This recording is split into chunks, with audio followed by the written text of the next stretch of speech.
Most avoidants have a secret weapon they use the moment they come back. It's called the casual reset. And if you've ever received a hey after 3 months of silence, if you've ever stared at your phone at a single word from someone who disappeared without warning, you already know what it feels like to be on the receiving end of it.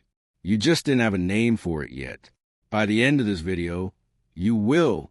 You'll understand exactly what the casual reset is, why avoidants use it the moment they resurface, and, most importantly, how to respond in a way that protects you instead of pulling you right back into the same cycle.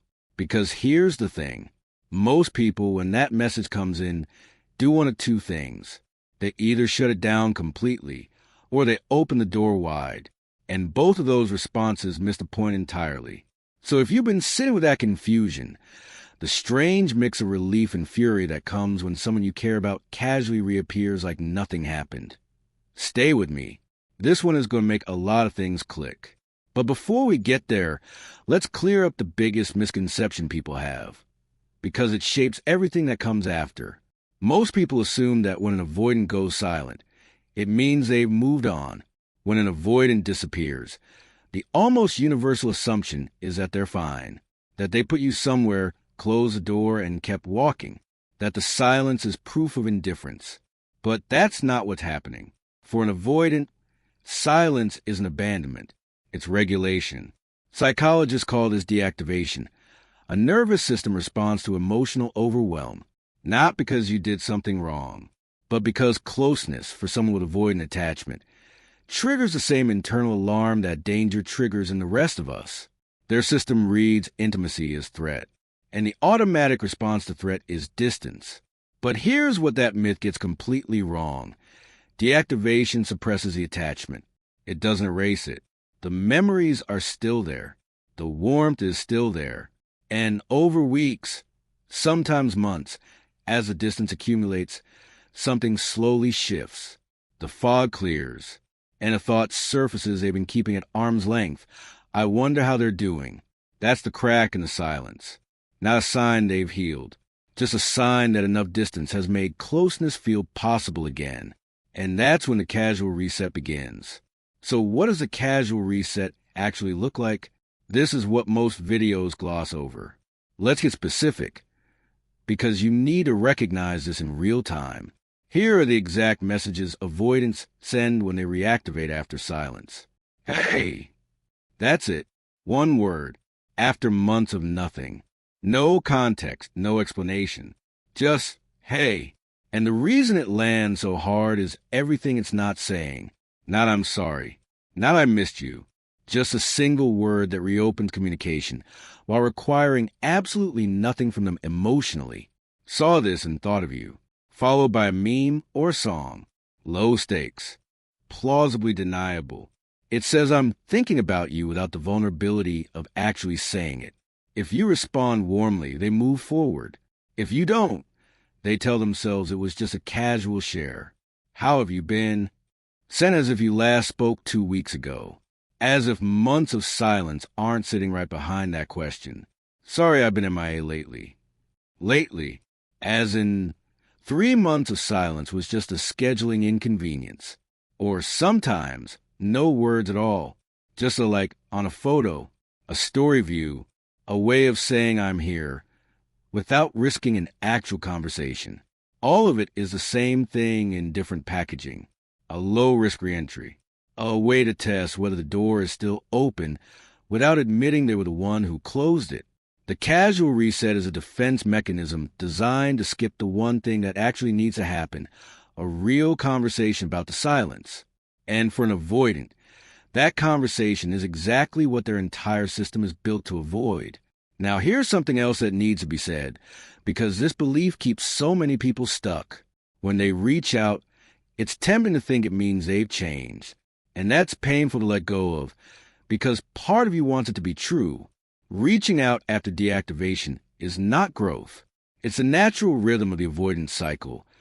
Pull away when closeness feels threatening. Return when distance has regulated the fear. The return feels significant because of what you went through. But for their nervous system, it's just a pendulum swinging back. Real change sounds like, I know I disappeared, I know that hurt you. I've been working on understanding why I do this, and I want to talk about it. If you're open to it, that's not a hey. That's someone who has actually confronted the pattern. The difference matters. See it clearly before you decide how to respond. So how do you respond?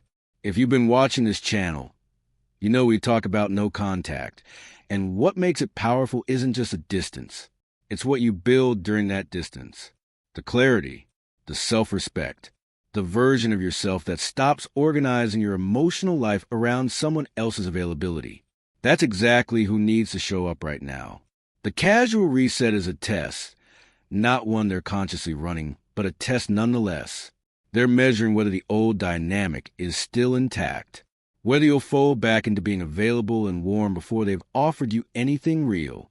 Don't fold immediately. If they send, hey, you don't need to respond in 30 seconds. A simple measure reply is enough. You are not required to carry the emotional labor of rebuilding a conversation they dismantled. If they send, how have you been? Answer simply, then go quiet. Let them do some of the work. If they give you the surface apology, sorry I've been gently push back. It's been a while. What made you reach out? Not accusatory, just honest. You're asking them to bring something real before you open the door all the way.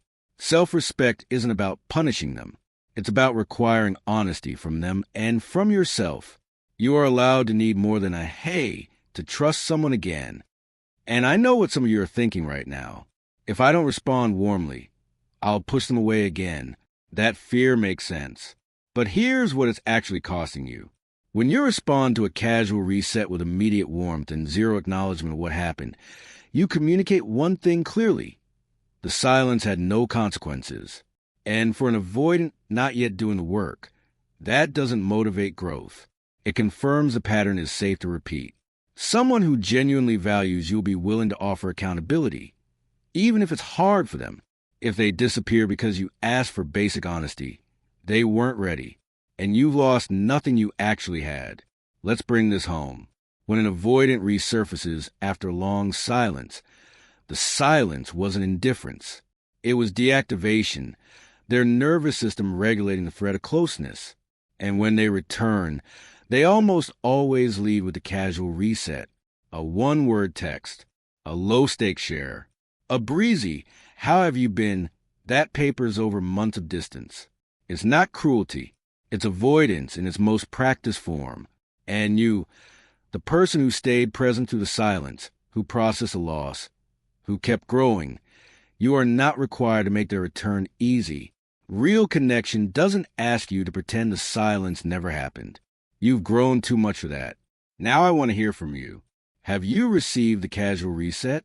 Was it a hey? A random meme? A story view after months of nothing? How did you respond? And what do you wish you'd done instead? Drop it in the comments.